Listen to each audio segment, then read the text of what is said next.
وہ کون سی چیز ہے جسے خدا نے پیدا نہیں کیا؟ ایک کافر بادشاہ نے چند سوالات لکھ کر مسلمانوں کو شرمندہ کرنے کے لیے خط مدینہ بھیجا۔ یہ خط جب حضرت علی کی بارگاہ میں پہنچا تو آپ بھی حیران رہ گئے، کیونکہ اس میں عجیب سوال تھا، جیسا کہ وہ کون سی چیز ہے جو خدا کے علم میں بھی نہیں۔ حضرت علی نے فرمایا، بسم اللہ الرحمن الرحیم۔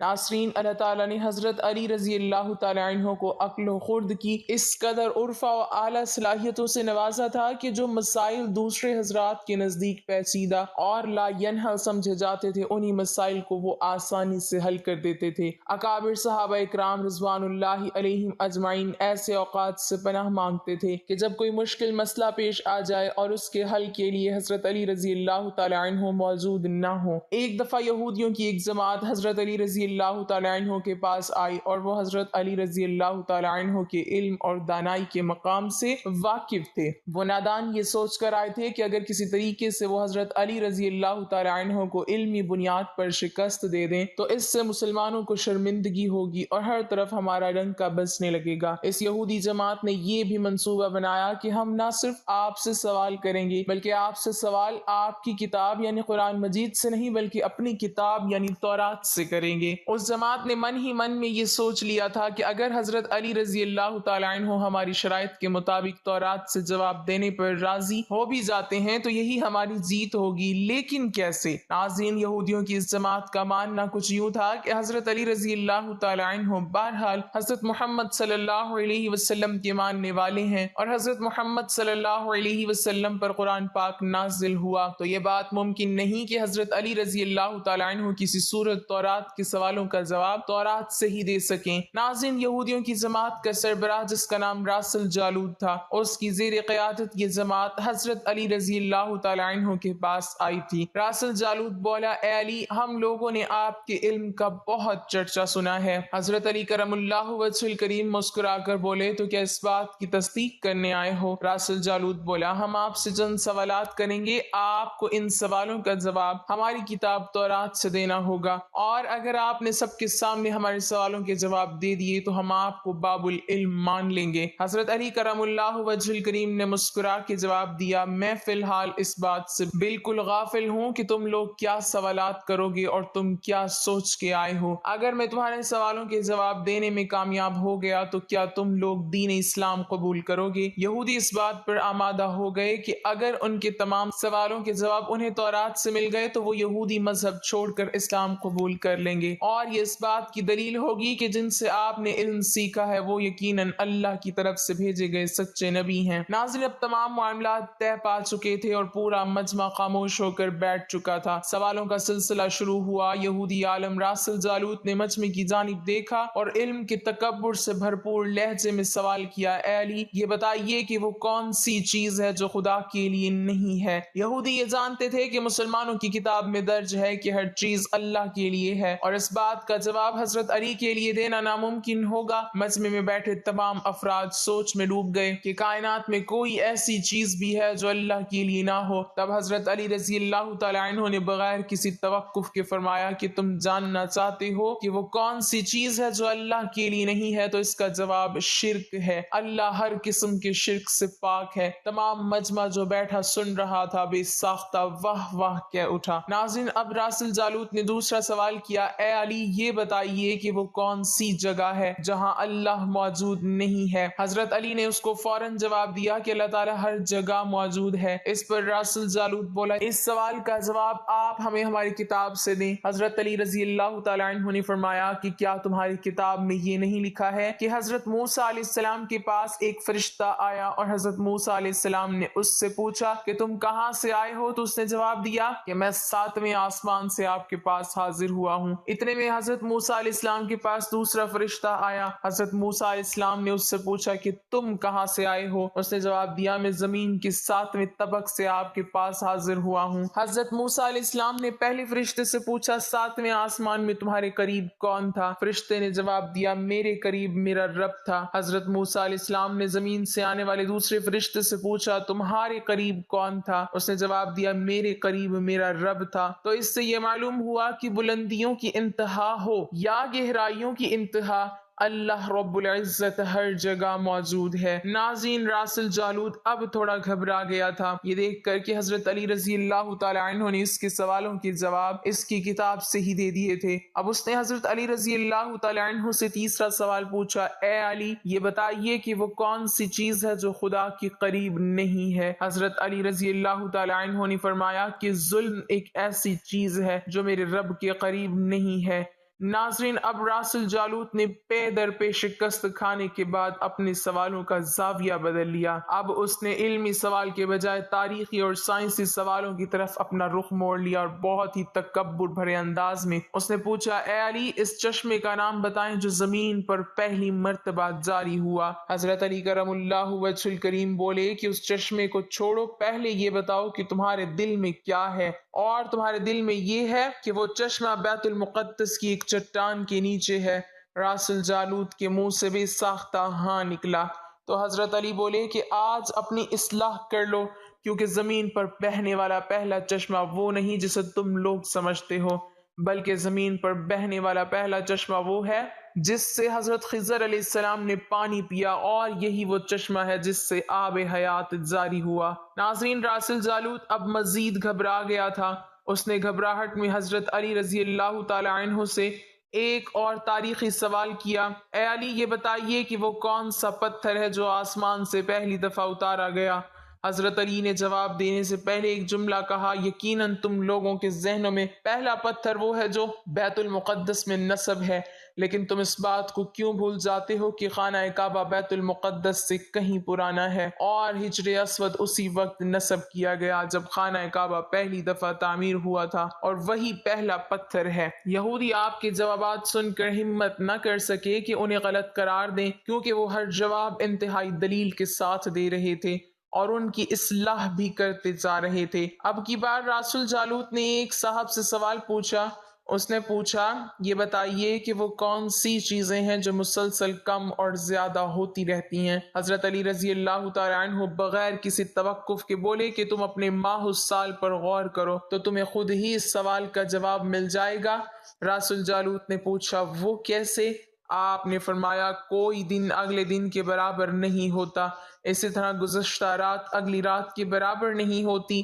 یہی وہ دو چیزیں ہیں جو مسلسل کم اور زیادہ ہوتی رہتی ہیں۔ راسل جالوت نے جواب سن کر حضرت علی رضی اللہ تعالی عنہ سے ایک اور سوال کیا کہ زندہ رہنے کی پہچان سانس لینا ہے، کیا کائنات میں کوئی چیز ایسی بھی ہے جو سانس لیتی ہے مگر زندہ نہیں؟ حضرت علی نے فرمایا کہ صبح جب نکلتی ہے تو سانس لیتی ہے، حالانکہ صبح کے پاس نہ روح ہے نہ جان۔ یہ سن کر وہ جلدی جلدی بولا، اچھا یہ بتائیے کہ دنیا میں وہ کون سی جگہ ہے جہاں سورج کی کرنیں ایک دفعہ تو پڑی لیکن دوبارہ اس جگہ کبھی سورج کی کرنیں نہیں پہنچ سکیں؟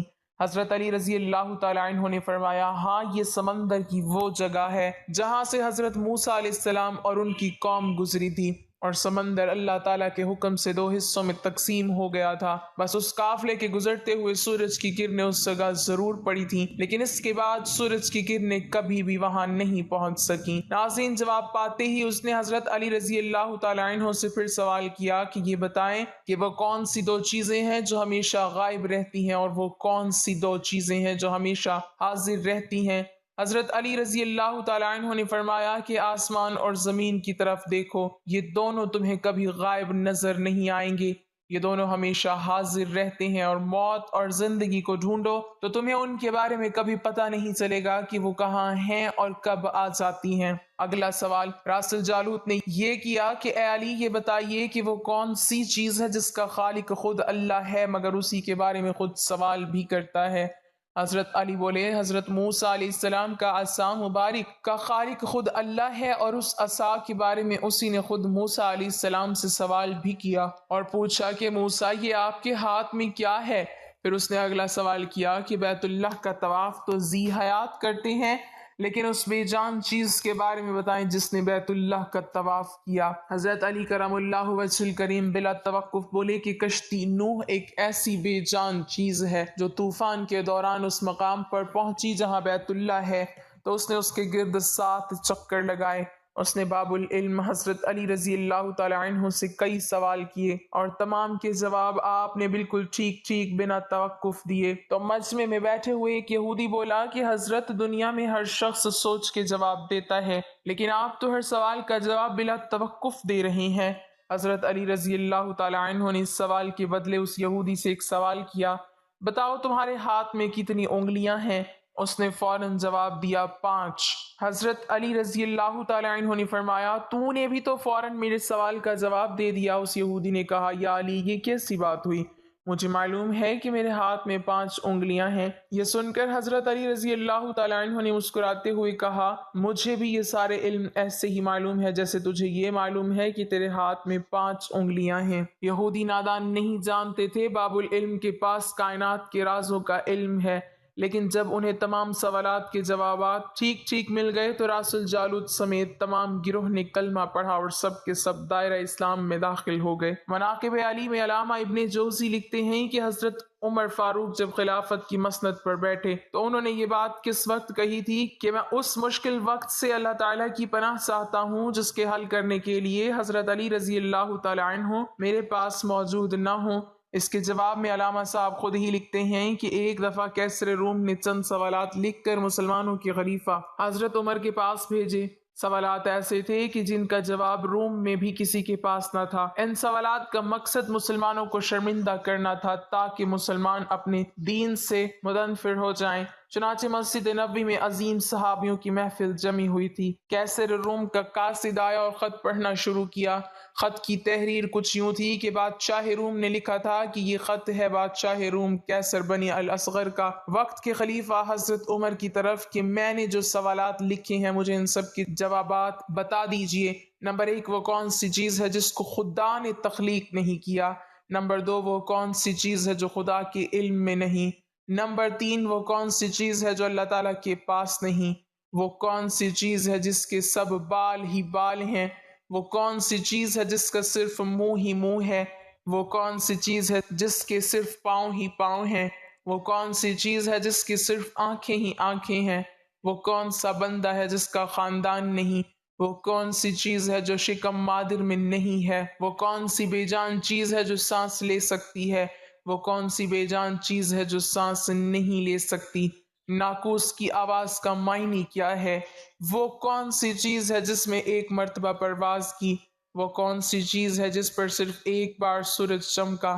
وہ کون سا درخت ہے جس کے سایہ کو تیز رفتار سوار 100 سال دوڑ کر بھی عبور نہیں کر سکتا؟ وہ کون سا درخت ہے جو دھوپ اور پانی کا محتاج نہیں؟ دنیا میں اس کی مثال کیا ہے؟ جنت کے برتن جن میں مختلف قسم کے کھانے ہوتے ہیں، جنتی لوگ ایک دوسرے سے ملتے ہیں، دنیا میں اس کی مثال کس طرح کی ہے؟ جنت کے سیب سے حوریں برآمد ہوں گی لیکن ان میں ذرہ بھر کمی بھی واقع نہیں ہوگی، دنیا میں اس کی مثال کیا ہے؟ جنت کی چابیاں کیا ہیں؟ حضرت عمر نے خط پڑھتے ہی فرمایا کہ اس کا جواب تو صرف برادر رسول باب العلم حضرت علی رضی اللہ تعالی عنہ دے سکتے ہیں۔ چنانچہ خط ان کی طرف بڑھا دیا گیا۔ حضرت علی رضی اللہ تعالی عنہ نے لکھا بسم اللہ الرحمن الرحیم، اما بعد تیرا خط وصول ہوا، میں اپنے رب اور اپنے پیارے پیغمبر حضرت محمد صلی اللہ علیہ وسلم کی برکت سے آپ کو ان سوالات کی جوابات دے رہا ہوں۔ وہ چیز جو مخلوق نہیں وہ خود خدا ہے کہ جس کو اللہ نے پیدا ہی نہیں کیا۔ وہ چیز جس کا اللہ تعالیٰ سے کوئی تعلق نہیں وہ یہ بات ہے کہ اللہ تعالیٰ کا فلاں بیٹا ہے، حالانکہ خدا واحد ہے، خدا نہ کسی کی اولاد ہے اور نہ خدا کی کوئی اولاد ہے۔ وہ چیز جو اللہ تعالیٰ کے پاس نہیں وہ ظلم ہے، اللہ تعالیٰ کا فرمان ہے کہ خدا اپنے بندوں پر کبھی ظلم نہیں کرتا۔ وہ چیز جو صرف بال ہی بال ہیں وہ ہوا ہے، وہ چیز جس کا صرف منہ ہی منہ ہے وہ آگ ہے، اور وہ چیز جس کی صرف پاؤں ہی پاؤں ہے وہ پانی ہے، وہ چیز جس کی صرف آنکھیں ہی آنکھیں ہیں وہ سورج ہے، وہ شخص جس کا کوئی خاندان نہیں وہ صرف حضرت آدم علیہ السلام ہے، وہ چیز جو شکم مادر میں نہیں رہی 5 یہ ہیں۔ نمبر 1 حضرت آدم علیہ السلام، نمبر 2 حضرت حوا علیہ السلام، نمبر 3 حضرت اسماعیل علیہ السلام کی قربانی کا دمبا، نمبر 4 حضرت موسیٰ علیہ السلام کا عصا، اور نمبر 5 حضرت صالح علیہ السلام کی اونٹنی۔ وہ بے جان چیز جو سانس لیتی ہے وہ صبح ہے۔ ناقوس کی آواز کے معنی یہ ہیں، حق ہے ٹھہرو ٹھہرو، خدا عادل ہے اور وہ سچا ہے، کوہ طور پر وہ پرندہ جس نے ایک مرتبہ پرواز کی تھی دریائے نیل کی سرزمین پر سورج ایک بار چمکا ہے، جس جگہ پر حضرت موسیٰ علیہ السلام نے اپنا عصا مبارک مار کر رستہ بنایا تھا، وہ درخت جس کو میں اگر تیز رفتار کے ساتھ بھی چلوں تو 100 سال تک بھی پار نہیں کر سکتا، وہ شجر طوبہ کا درخت ہے جس کی شاخ جنت کے ہر محل میں جاتی ہے۔ دنیا میں اس کی مثال سورج ہے کہ جس کی کرن ہر گھر میں پہنچتی ہے اور تمام زمین اس کی روشنی سے روشن ہو جاتی ہے۔ وہ درخت جو پانی کے بغیر اگایا تھا وہ درخت ہے جو حضرت یونس کے لیے اگایا گیا تھا۔ اللہ تعالیٰ نے ارشاد فرمایا، ہم اپنے پیارے حبیب کے لیے کدو کی بیل اگاتے ہیں، جنت کے برتن میں بے شمار قسم کے انعامات ہوں گے، وہ ایک دوسرے سے الگ الگ ہوں گی۔ ان کی مثال ہم دنیا میں مرغی کے انڈے کی لے سکتے ہیں کہ جس میں سفید اور زرد دونوں پانی شامل ہوتے ہیں لیکن ایک دوسرے سے ملتے نہیں۔ جنت میں جو سیب عطا کیا جائے گا اس سے حور برآمد ہوگی، اس کی مثال ایسی ہے جیسا کہ سیب سے کیڑا باہر نکلتا ہے لیکن اس میں کمی واقع نہیں ہوتی۔ وہ چیز جو دنیا میں سب کے لیے برابر ہے چاہے وہ مومن ہو یا کافر ہو، لیکن آخرت میں وہ صرف اور صرف مومن کو عطا کی جائے گی۔ وہ کھجور کا میوہ ہے جسے آخرت میں صرف مومن ہی کھا سکے گا، جبکہ دنیا میں اسے مومن اور کافر دونوں یکساں استعمال کر سکتے ہیں۔ جنت کی چابیاں کلمہ توحید ہے۔ ابن مسیب سے مروی ہے کہ خط بادشاہ روم کو ملا، اس نے خط پڑھ کر کہا کہ میرے سوال کی جواب صرف اور صرف خاندان رسول سے ہی مل سکتے تھے۔ پھر دریافت کیا کہ یہ جواب کس اعلیٰ ہستی نے دیے ہیں؟ ایلچی نے جواب دیا کہ ان سوالات کے جوابات مولا علی ابن ابی طالب رضی اللہ تعالی عنہ، جس کو حضرت محمد صلی اللہ علیہ وسلم نے علم کا دروازہ کہا ہے، اس شخصیت نے یہ جواب دیے ہیں۔ یہ خط پڑھنے کے بعد کیسر روم نے حضرت علی رضی اللہ تعالی عنہ کو خط لکھا کہ مجھے آپ کا ارسال کیا ہوا خط مل گیا ہے، وہ پڑھ کر مجھے یقین ہو گیا ہے کہ آپ اہل بیت ہیں اور رسالت کا قیمتی خزانہ ہیں، آپ ہی حقیقی شجاعت اور علم کے وارث ہیں۔ کیسر روم نے اپنے دوسرے خط میں لکھا کہ میری یہ خواہش ہے کہ آپ مجھے مذہب اور دین کی مزید معلومات بھیجیں، میں خاص طور پر روح کی وضاحت چاہتا ہوں جس کا ذکر خدا تعالیٰ نے اپنی کتاب قرآن مجید میں کیا ہے۔ اے نبی، لوگ روح کے بارے میں تجھ سے پوچھتے ہیں، تم انہیں بتا دو کہ روح میرے پروردگار کا امر ہے۔ یہ روح کیا چیز ہے؟ مولا علی رضی اللہ تعالی عنہ نے جواباً خط میں یہ لکھا کہ اما بعد، روح ایک نورانی نقطہ ہے اور ایک غیر مرئی مخلوق ہے جس کو اللہ نے اپنی قدرت کاملہ سے پیدا فرمایا ہے اور اپنے خاص خزانے سے نکال کر اپنی ملکیت میں رکھا ہوا ہے، اور یہی روح ہی اصل میں ہر چیز کا سبب زندگی ہے، اور ہر روح جاندار کے پاس ایک وقت مقررہ تک امانت ہے، جب اس کی مدت مکمل ہو جاتی ہے تو خدا اسے واپس اپنے پاس بلا لیتا ہے۔ اللہ پاک ہمیں بہتر عمل کرنے کی توفیق عطا فرمائے اور ہمیں ایمان کی دولت سے مالا مال کرے، آمین۔ ناظرین، کمنٹ باکس میں اللہ تعالیٰ کی 99 ناموں میں سے ایک نام ضرور ٹائپ کریں۔